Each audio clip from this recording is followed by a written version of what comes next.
Welcome back, everyone. We're so happy that you have come back to join us. It is my distinct privilege to introduce our next panel, Education Policy from Redlining to the Climate COVID Crisis, with Professor Erika Kitzmiller, Faculty in Education at Barnard College, and commentator on student proposals, Christina Collins, the Director of Research and Policy at the United Federation of Teachers Center. I am putting the program into the chat once again for you to read up on bios and the fuller description of the panel. Thank you so much. Thanks so much, Mary, and thanks, Tina, for joining us this morning. It's so nice to see a good friend, even virtually. I'm so thrilled to be sharing my brilliant students' work in progress with you this morning as part of our course, The Purposes and Aims of Educational Policy, from historical redlining to the climate COVID crisis. And I just want to tell you a little bit about the course before Caelan takes it away. So the course is designed to provide students with a deeper understanding of the processes, players, and purposes of educational policy. It asks all of us to consider and reconsider the ways that we generally conceptualize educational policy from idea to implementation. Rather than taking a content-specific course approach, which most education policy courses do, where we might study different forms of ed policy, such as language policy, school choice, and special education, or other themes like that. I've designed the course to think collectively and deeply about the long arc of injustice, inequity, as well as possibility and resistance, from historical redlining to the climate COVID crisis, as well as the actors who create, revise, and sustain educational policy in formal and informal educational spaces.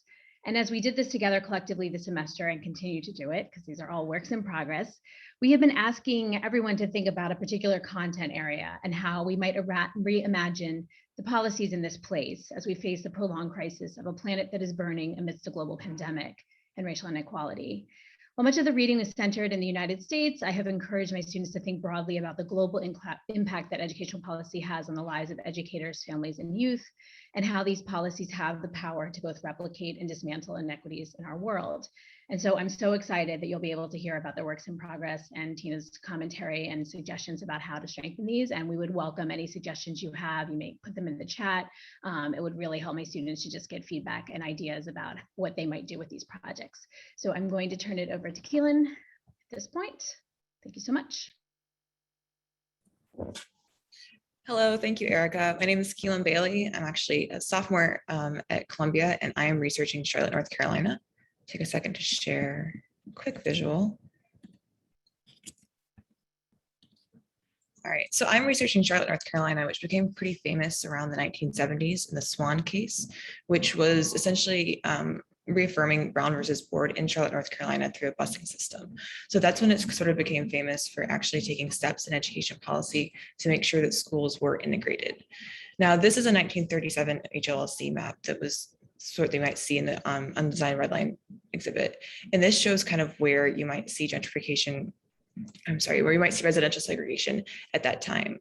Since then, into the 1970s through today, when that Swan case happened, and now when that Swan case was reversed, which is actually in the 1990s when a magnet system replaced the busing system, development around Charlotte has only grown. So what you see right now is really the inner ring of Charlotte. If you were to pull up a map today, you would see this. There's sort of the highway around it. There's another ring of development, and then there's another highway.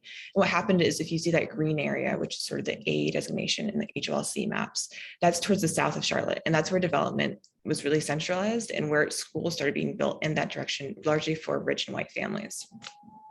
So what we saw in the 1970s was that busing would happen from the north and west of the city, which were predominantly Black neighborhoods, and they would come into mostly the white sort of south of the city. And busing was disproportionately impacting Black students.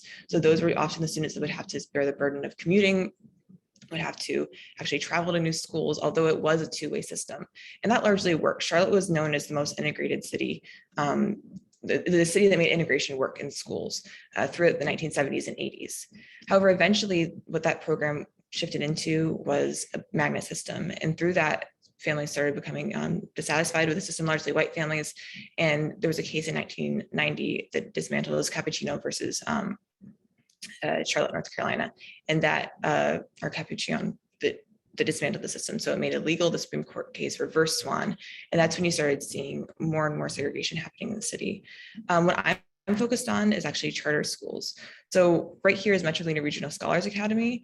Again, this is an old map. So you see sort of the inner ring of the current city. And this is a charter school. Charter schools were legalized in North Carolina in 1997. And they originally only have very limited form. So you can only have 100 in the state, only 10 within a certain county. And then in 2011, that sort of restriction was lifted.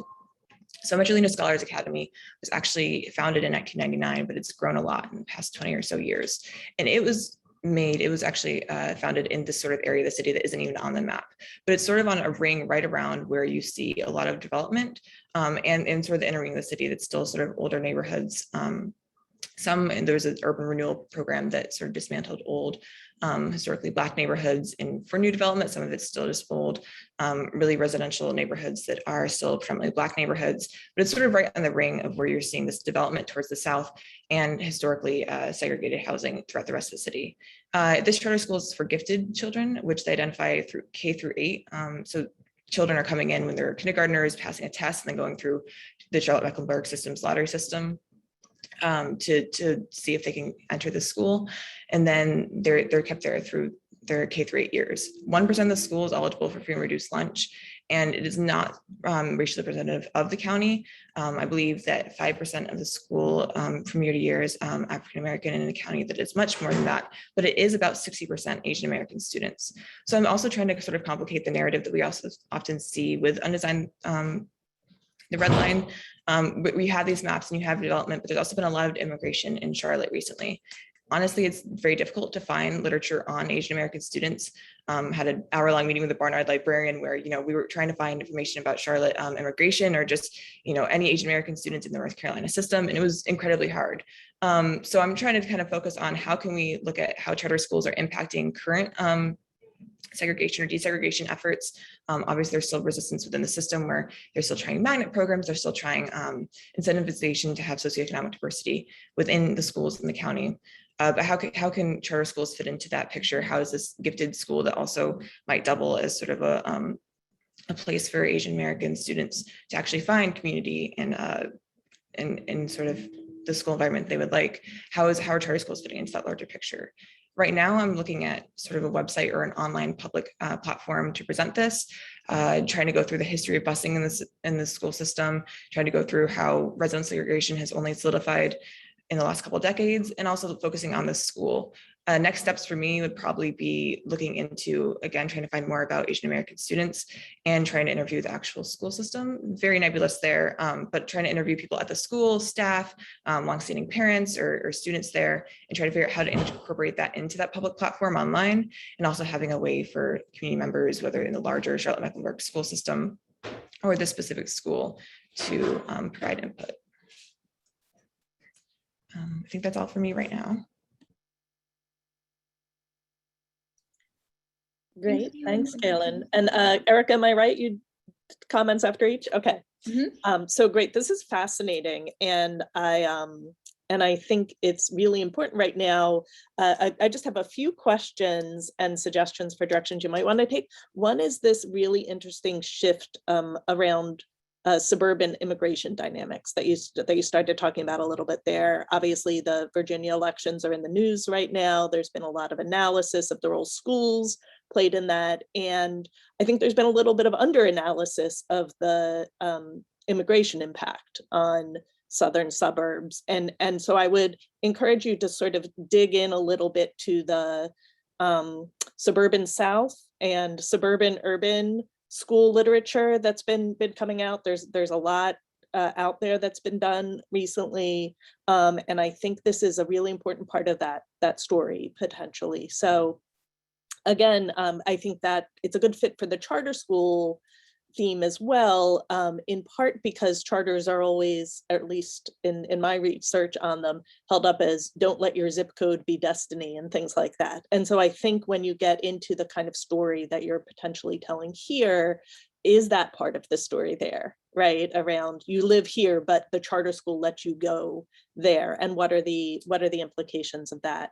And then just a couple things. Did I understand you correctly? This is a charter, is the charter school allowed to screen students academically, or is that so that's interesting there, because that's really different from many other charter schools that kind of make a point of saying that they serve the same students. So it's a kind of a catch in the charter system on the state level, where it has to be representative of the county unless you're looking for a certain population. So for gifted children, if they like are above a certain threshold on a test, then they're put into a lottery system. But since they're serving that specific population, they aren't necessarily subjected to the same standards that other charter schools are.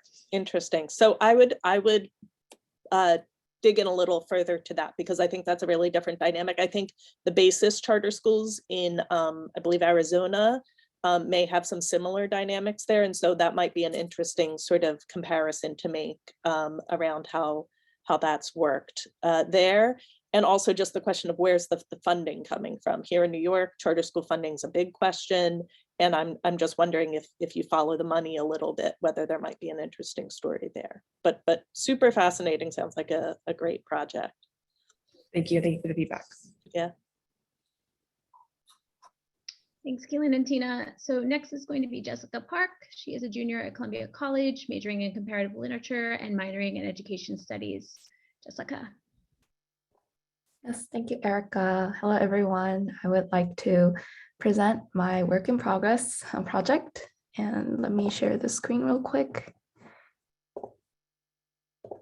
So last night, actually, I started creating this website on Wix. So my focus is going to be New York City, which is my hometown. I graduated my elementary school, middle school, and high school in New York from New York. And for the 4 years of my high school, I actually went to Stuyvesant High School, which is located in Lower Manhattan. And it is a selective high school where you have to take a specialized high school exam to get in. So that means there are students commuting from all over the city, ranging from all different 5 boroughs. So I personally live in Queens, so I had to commute from Queens every day. It was very hard. It took me approximately 2 hours back and forth every single day. So that was very hard for me personally. So I thought maybe I could look into this by collecting data by survey, and because this is definitely not the issue that I had. I wasn't the only one who had this issue. So so my question and focus would be, how does commuting affect students at Stuyvesant High School in particular? And how would that have sort of like any effect, if any, on any academic performance or physical or mental health on students? And also, how does commuting look differently? How does commuting look for different students living in different boroughs? So this is like the overview of the website that I'm building. So I'm planning on using the data that I will visualize it later on Tableau. And also I'm going to try to look for the data that from MTA, the transit system, to look for data and try to visualize that as well. So this is actually the survey that I published and sent out to like a lot of people. And I was actually able to get 186 responses, which is really cool. I wasn't really expecting that many responses, but this would definitely help me immensely in my project. So if you look here, there's like what's the name of your high school, like grade, where's high school located? Most of them is for like Stuyvesant. So it's like 180 of the response is in Manhattan. And then if you look at which borough where you're commuting from, you see a lot of it is from Queens, and then next it follows by Brooklyn, and then Staten Island, Manhattan, and then the Bronx is only 2. And then a lot of people are commuting from the subway. So that is why I wanted to look at the MTA, the statistics and data on like delays or like, which subway stations have the most delays. I feel like that would be an interesting narrative to talk about. And then approximately how long was your commute time? and what time do you wake up from commuting school, which is ridiculous. It's like 5:30 a.m., 6 a.m., 6:30 a.m. That is very early. And these are just miscellaneous questions that I was interested in maybe like looking into, but yeah, like, do you have student Metro card? Like, how many swipes do you use per day? And then have you ever used your student Metro cards on no school days? These are some of the thoughts that I just had when I was thinking about formatting this project. And I think this part is really important, like, how does commuting affect your academic performance? The majority of people mentioned somewhat negatively, and I asked individual respondent to sort of elaborate that in a short, sentence or two. And I actually got to get really like abundant response. So I'm really excited to like go through all of them and read them. But yeah, like here you see long commutes cut into sleep and homework hours, especially after extracurriculars. I wasn't able to do assignments as efficiently. And then also, how does commuting affect your physical or mental health? Again, the majority is somewhat negatively. And then here as well, there are a lot of people responding. A lot of people actually responded really like elaborately, which is great. So I will try to build a narrative based on that as well. And then how lenient were the teachers on like lateness due to commuting? I think that is very important as well. So so I think we can stop sharing. So basically what I want to look at is that the correlation between like being late or having like a long commute, and how could that affect academic performance? For example, a lot of students mentioned that the long commute time affect their academic performance negatively. I also think that was like my personal experience as well. And I was also interested in looking into how only 2 out of like 185 respondents said they are commuting from the Bronx. I think that explains something, because the Bronx has a lot more Black and Brown communities residing there, and Stuyvesant actually only has 8 Black students as of 2021. I think that I could do something about that, try to look into that narrative. And Stuyvesant is literally a hot potato right now. People condemning that only, like, why is there only 8 Black students attending the school? Like, what is the reason? Like, should we abolish specialized high school system and things like that? So I think there's a lot of like leeway to go into based on the data that I collected. And I guess the next step would be looking into like the MTA data and sort of visualizing the data, the survey data that I collected on Tableau. And it was really interesting, actually. Let me share real quick. This is the Tableau that I did in class yesterday, actually, because there's an awesome computing fellow who came to our class, and she really guided us through visualizing the data. And this is the data where Stuyvesant students are commuting from. And see, if you like toggle it, you can see like Staten Island, there's 11 students, and like Brooklyn 68, Queens 70, Manhattan 27, and the Bronx 2.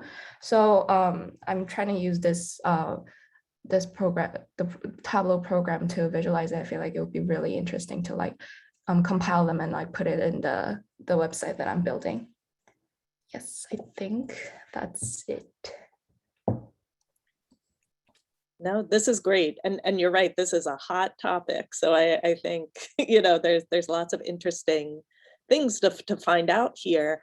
And this is an issue close to my heart. I've been working on school integration, and we the union have done a lot of work on, our office is right down the block from Stuyvesant, and we've been talking about this a lot. So I would love to see you follow up some of this survey data and the kind of general trends with some of the interviews, focus groups, things like that, to dig in. And I think the idea of focusing in on the impact of the subway, MTA lines, I'm sure you've also seen the reports of this subway line is most reliable, this subway line is less reliable. I think that might be really interesting to include here, maybe talking a little bit about the funding of the MTA over time, right? And how that impacts reliability and that.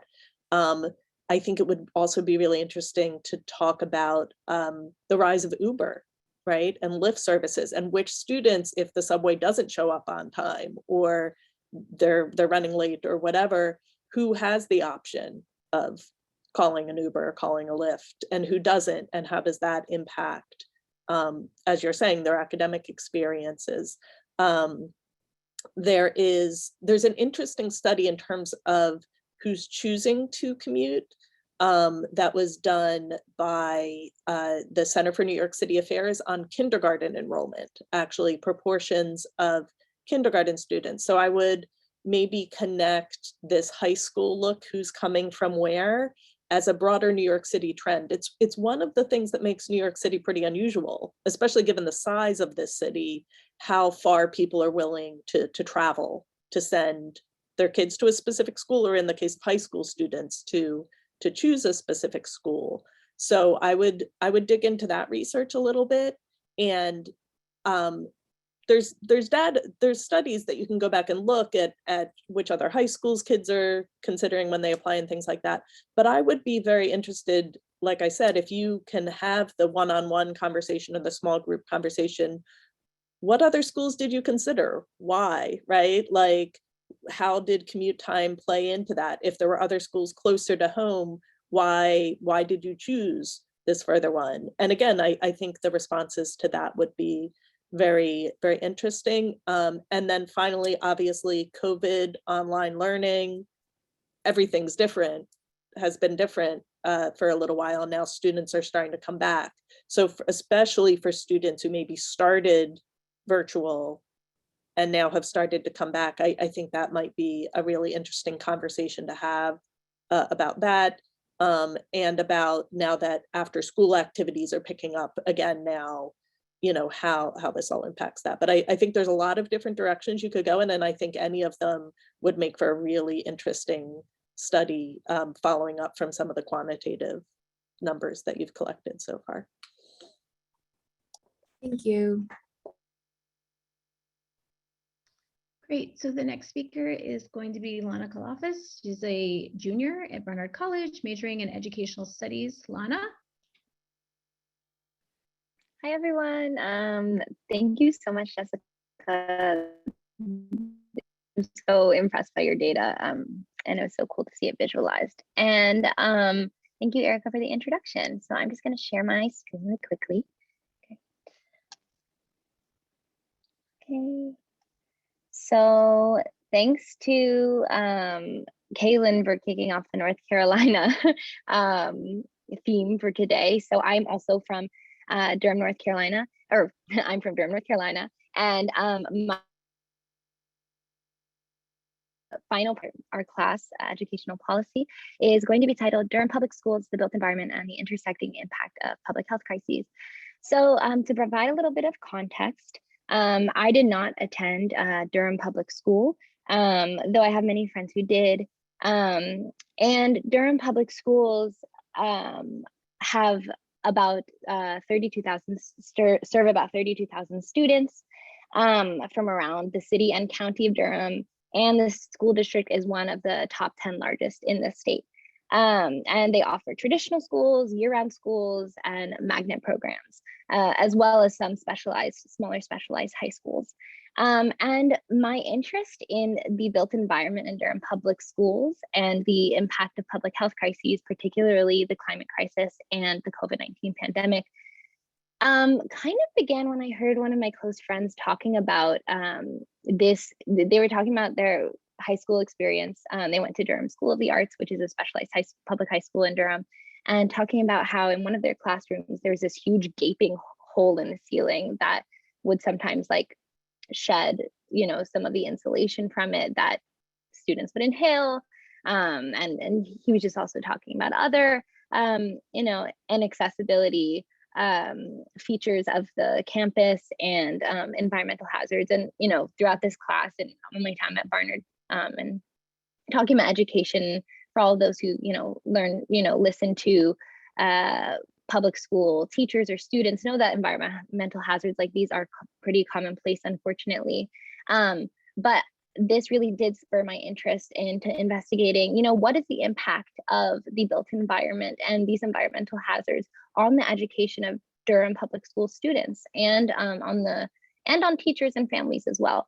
Because that's a big theme we've been studying in this class is, what role do both students and teachers and communities play in shaping educational experiences and responding to injustices like these. So I was led in my initial research to a long-range facility assessment conducted by Durham Public Schools in kind of in collaboration or through the Cumming Agency. And so this was conducted in 2019, so pre-COVID-19 pandemic, so that those implications aren't as included in this. And they basically walked through all Durham public school sites, elementary, middle, and high, and just did an assessment of the built environment, right? They looked into classroom facilities, they looked at HVAC, they looked at electricity and overcrowding, things like this. And basically this assessment found, it just showed many concerning dilapidated conditions in Durham public schools, and kind of quantified them, putting a number to these stories that I've been hearing from my friends and also people I've worked with in Durham who work in the Durham public school system. And something that I noticed when I was reading through this policy document, or assessment document, which was I found on the Durham Public Schools website, they had some overall goals for their assessment and for any policy or renovations that occurred after. And that was to 1, provide a safe educational environment, 2, provide new student capacity for growing attendance districts, 3, create new permanent student capacity to replace existing mobile classrooms, and then 4, upgrade existing facilities for code, function, and instructional conditions.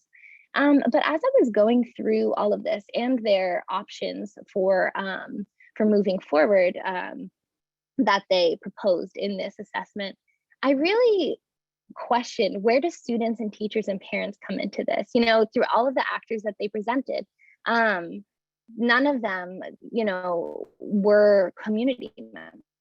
It was mainly the Cumming agencies, people who went and conducted the assessment, and a small team of administrators from DPS, Durham Public Schools.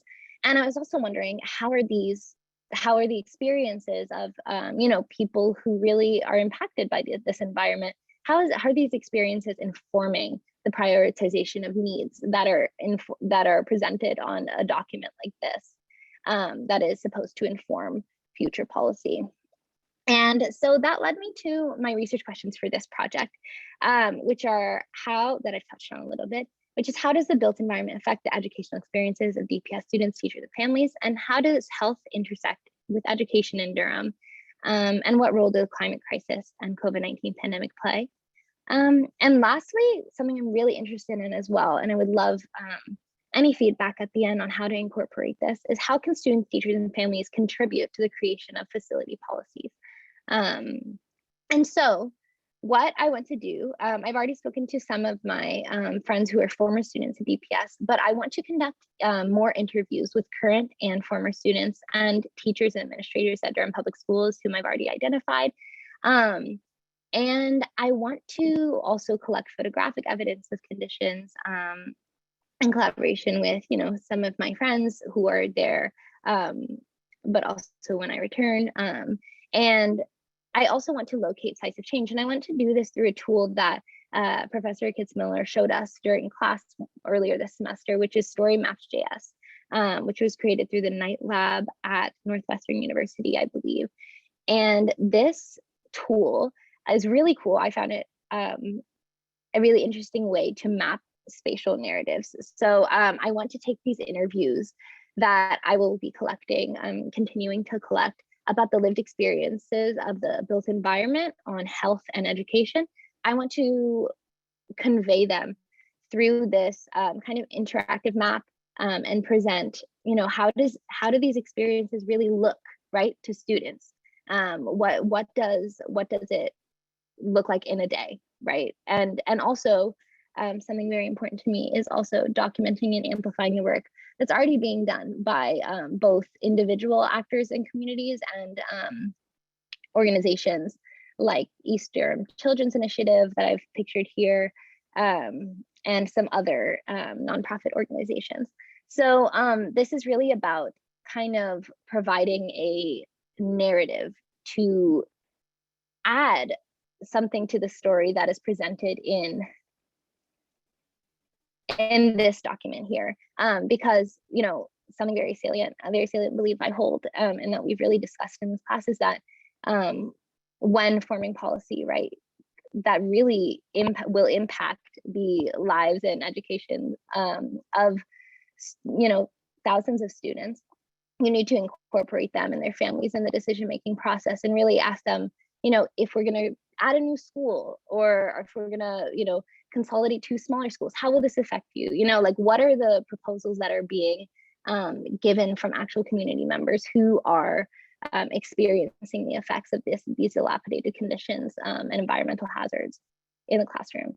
And so, yes, that's where I'm at. And I am really open to any questions. This is definitely a work in progress. And I guess I would just love feedback on any methodology that I have presented, and maybe also some feedback on ways to incorporate history into this as well, because I've also done some research on the history of Durham schools, which is fascinating, because a lot of them a lot of the schools that are now the Durham Public Schools, sites of Durham Public Schools, were transformed and evolved through the years from schools that were developed originally, that were started in Durham's Hayti neighborhood, which is a historically Black neighborhood that was the site of Durham's Black Wall Street, and in the early 20th century. So I also would love, I'm kind of struggling to find a way to incorporate history into this, and where history plays in policy, or and yeah, so thank you all. Well, perfect, because a lot of my suggestions were going to be about incorporating history. So you read my mind. No, super interesting. Again, all these presentations have been just great ideas to follow up on. So a few thoughts here. One's a very basic one, is about how zoning works, right, in this area. And are there industrial sites, or there's things like that? There's been a lot of interesting advocacy done around environmental racism, things like that. Is that a factor across the board? Why or why not? Who's bringing up those kind of issues? And how does zoning of, say, for example, single family homes versus multifamily homes versus things like that impact where the demand for new schools is? So that could be one interesting path to take. I'd also look at historical trends in when these schools were built and where the funding came from, right? When were most of the current schools built? Why were they built then? Where did the money, why was there money then? That may or may not exist now. And how were those decisions made then, and by who? Might be really interesting. Maybe do a case study or two of a couple buildings that you see as representative of different trends.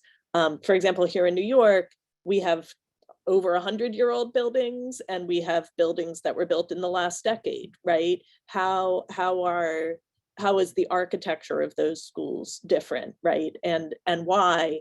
And I think there's some interesting studies of school architecture, and the ways that beliefs about health, and I think the health factor, given COVID debates now around air circulation and all sorts of things, is a good thing to look at, because over 100 years ago it was the flu pandemic.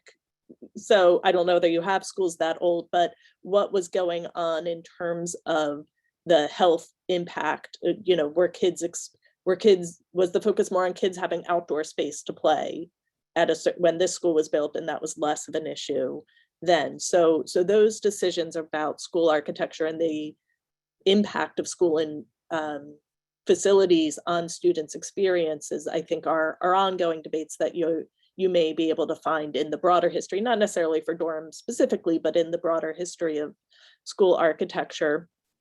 And then I think the idea of asking about whose voices are being heard now is also really important. You can go back to the history, but you can also look now at whose voices are being heard now, how do they differ by the community demographics now, and that might be a way to bring in this question that you raised towards the end about race and school sites. Regardless of the building itself, the siting of a new school has often been used as an opportunity to support school integration, right, in a way that doesn't make existing students move. Is that currently on the table as a factor? Was it a factor in the past that now people don't bring up anymore in terms of new school siting or other kinds of decisions? So those, I think, are all potential ways to bring in a historical look at things that also let you connect to the contemporary issues that you're looking at. But sounds great. I'm looking forward to seeing all of these papers. Yeah, that is so helpful.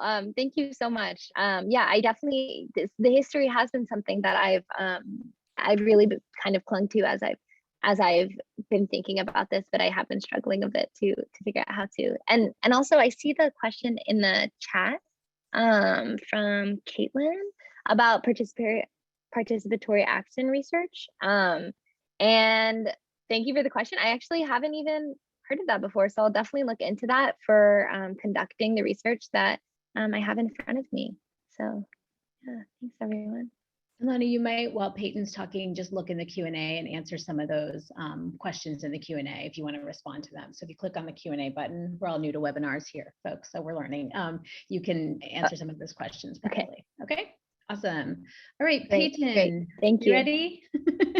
Okay, our next speaker will be Peyton Barcel. She is a Columbia College Perspective History and maybe Education Studies major, my favorite. So Peyton, I'm going to let you take it away. Thanks so much. Thank you so much, Erika, and thank you all for being here this morning. I am planning my project around my hometown of Las Vegas, Nevada, and evaluating whether or not trauma-informed education would be a good way at combating education inequalities throughout the Valley. And so I will particularly be evaluating Clark County School District, which for those of you who may not know is the 5th largest school district in the country, despite Las Vegas not being nearly the 5th largest city in the country. And so that creates a lot of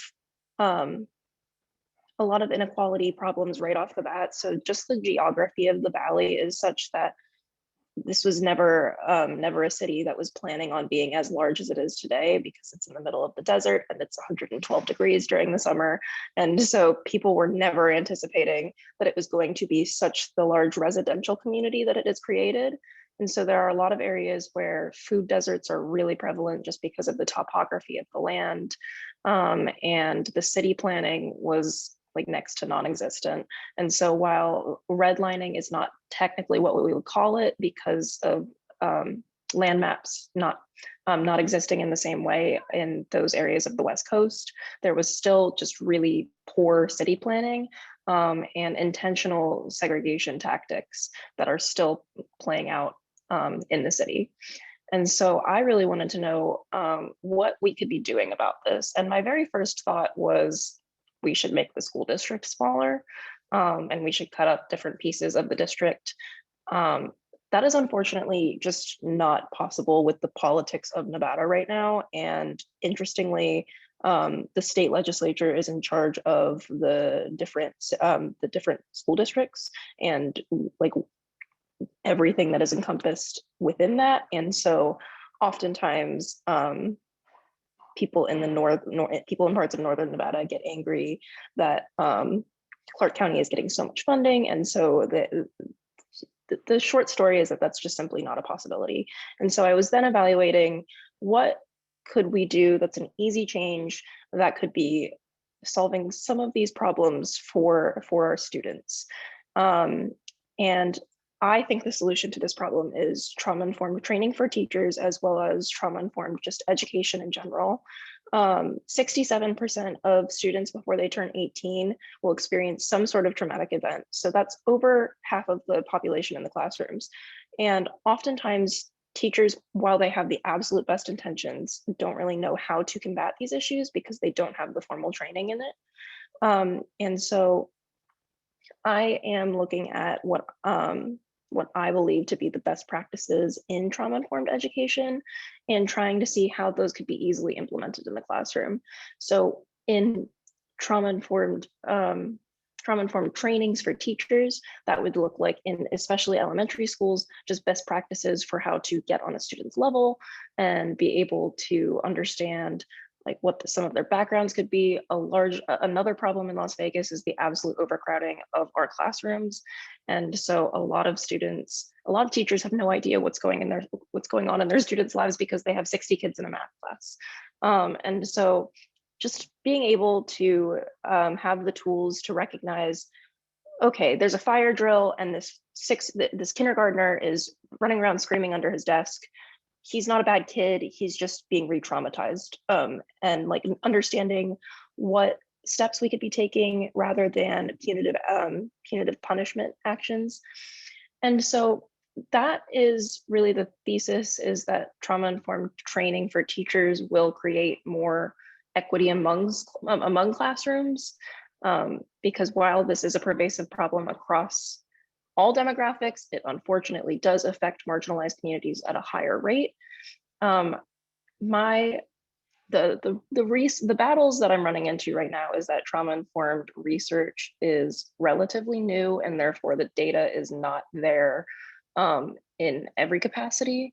And so I'm trying to get hard numbers that could back up my claim, because right now that is what it is I think this would be really helpful for teachers and I think this would be really helpful for students, but I don't have the concrete facts that would say yes. Although there is research that says that when adverse childhood experiences are addressed, that makes the chances of them using drugs and committing suicide far lower in their later adulthood.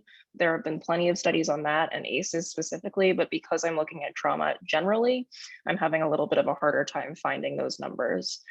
As for formatting, I think that an interactive presentation would be really helpful, especially with the activities that I am proposing as teacher trainings, because my point is that they're really easy to implement and that it does not take a long time, nor does it take a lot of brain power to be able to learn these tools.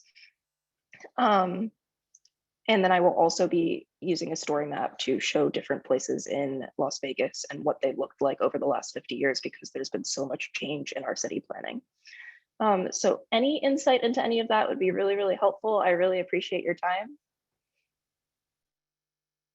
Sure, and I'm loving the cross-country spread of these topics too, Erika. This is super interesting for me. So yeah, Vegas is so new, right? It's really such a different context than a lot of the other urban contexts that we've been talking about. And I think there's directions you could go in with that around this. I think the question, starting with a better overview of what the current demographics are and how the population growth has changed, would be very important, right? Because like you said, there's a lot of lack of awareness of just how big Clark County has gotten in the last 20 years or so. And so I think throwing some of those numbers out there for folks out here who probably don't know will be really important. And I think also Nevada and Western politics, they're special, the city versus state politics. And so talking about, here's how Clark County is represented at the state level. Here, like you said, there's elements of that impact what you could do, but I think spelling that out, just because Nevada is such an interesting purple state with different structures, is so important to school funding and so important to these kind of decisions. For around the trauma-informed schooling specifically, I think that this is an issue we're working on quite a bit at the union. cultural difference is such a factor in that. And I would tease out a little bit more around issues of immigration and class and people coming from all over the country to Vegas now, and how that intersects with the kind of trauma-informed education that you're talking about. And I think that also plays a role in the debates that I've seen around it, which are trauma-informed ed, social emotional learning in general, as sort of soft skills versus let's just get the kids focused on academics and these other things are optional. Now with COVID, now with some of these things, there's been a little bit more recognition of the parity of emphasis on those, but talking about how choices around spending on different aspects of schooling get debated, and the politics of that I think would be important here. And in general, I would say, just to go back to the initial point, Vegas as a new-ish city, how does that impact debates over what's possible for this, right? So the value of trauma-informed, how does having something being built, sort of building the plane as you fly it, because population growth has been so dramatic, differ from the debates in other parts of the country where maybe there's all these established people and structures and teacher training experiences already, whereas in Nevada, it's just growing all the time. So those would all be directions that I think would be worth pursuing. Thank you so much. That's really, really helpful. Sure. No, sounds great. Thanks, Peyton. I'd also encourage you to look at Christina's question in the Q&A, because I think there's a real line of inquiry that Christina has that might be able to help you as well. So I would encourage you to do that. Okay, Ashe is going to be last. So Ashe Lewis is a Barnard sophomore, perhaps an education and statistics major. And Ashe is going to take us off of the United States, and we're going to go to the Caribbean. So Ashe, take it away. Okay, thank you so much for the introduction, Erika, and thank you everyone for allowing me to be here and take this opportunity to present, especially since I have an international focus, which is particularly important to me. So I'll go ahead and share my screen. And let me know if you can see that. Okay, fantastic. So my presentation will be on colonial influences in post-emancipation education, so modern day education that hinders inequitable access to career building and also consciousness developing opportunities.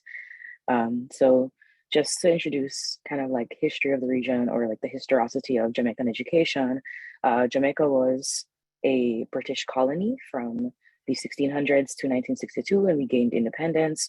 We were a crown colony for a while in the 1800s, and we endured periods of, we as in the enslaved, endured periods of apprenticeship, kind of weaning the enslaved into a capitalist system where their labor could be used more, quote unquote, consciously, but that's not the case. So with the 1834 Emancipation Act throughout the Caribbean, there was a event of mass schooling modeled after British grammar schools that were funded and directed by religious organizations. And institutions of higher education at this time were differentiated by trade. So there were only a few options that you could choose. You could be a nurse, an educator, you could go within agriculture, or you could be a minister.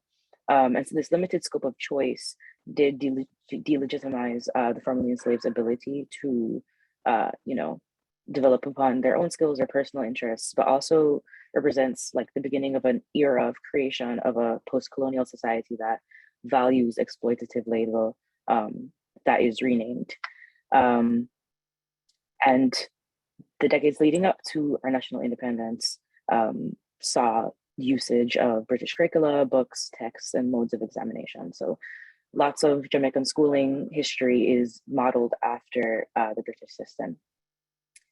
And so my project is basically looking at standardized placement testing and the use of vocational programming, specifically in rural Jamaica, more specifically in the parishes of Westmoreland and St. Elizabeth. So this is funny because they recently changed this. The examination taken by 6th grade students is called PEP. It's the primary exit profile. And so both primary and preparatory students take this examination, and they are tested in areas of math, language arts, science, and social studies.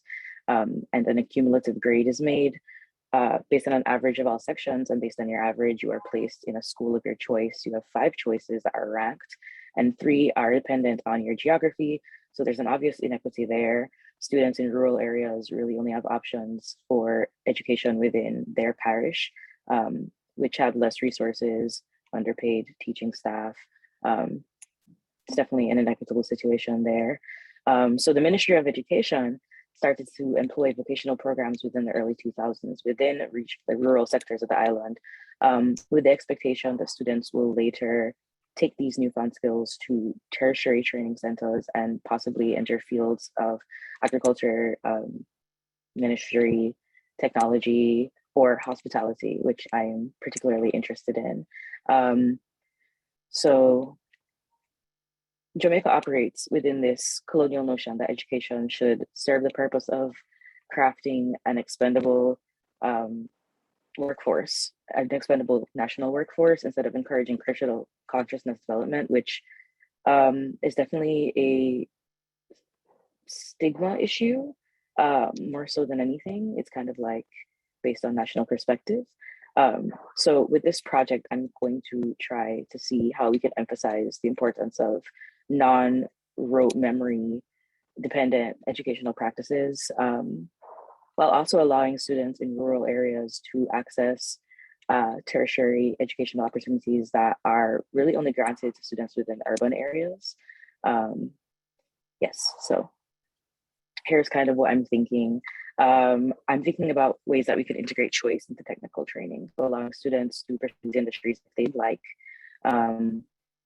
I'm interested in the effect of this technical training on the Caribbean brain drain, which is the departure or migration of trained work staff within the Caribbean to other countries because of more competitive rates, more humane work conditions, and economic development.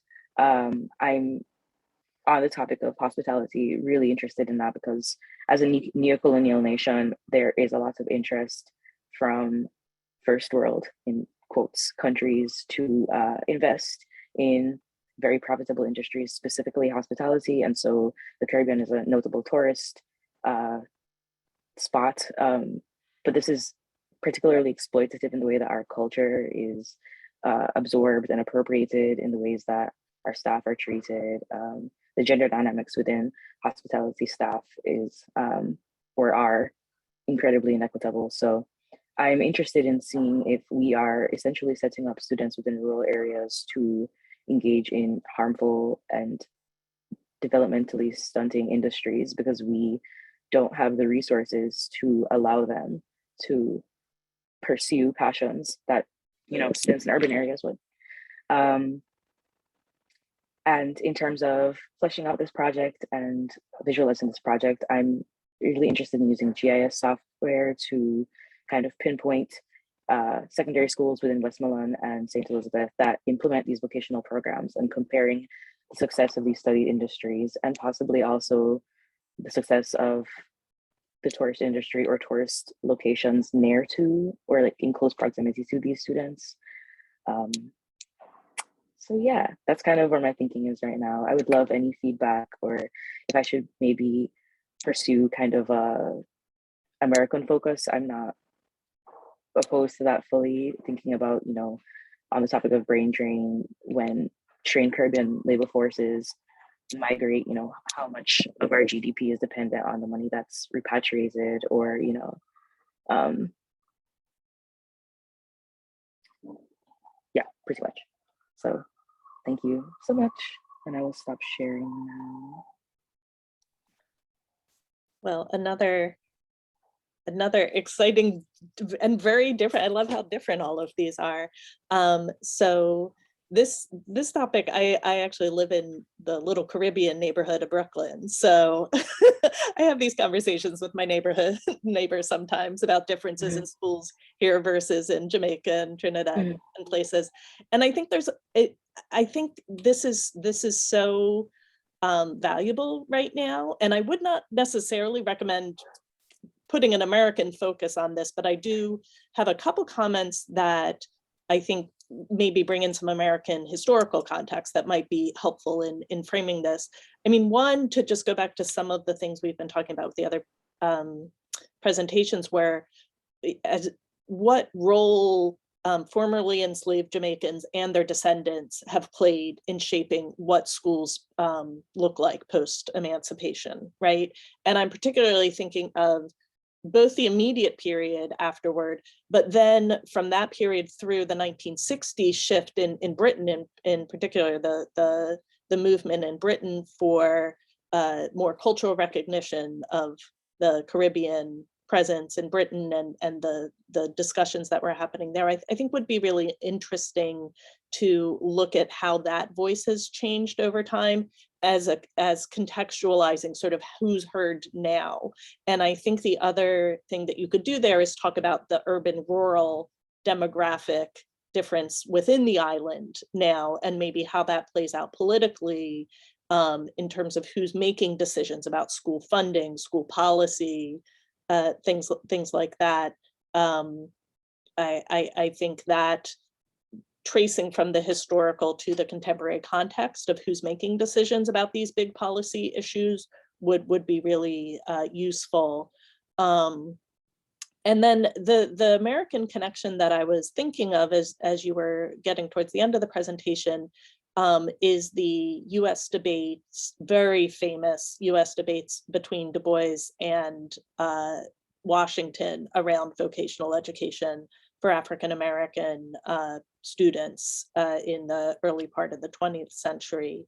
And I think the Jamaican context, and particularly the tourism industry, as a sort of double-edged sword in terms of whether or not you prepare your students to go into that as a vocation, would be fascinating to really think through and look at some of the debates then and put them in the context of the sort of dynamics that you're describing now, because I think I was thinking of parallels as I was listening to you present what you're looking at so far, and I think it would be a really fascinating connection for you to spend some time just deciding where you come down on that, right?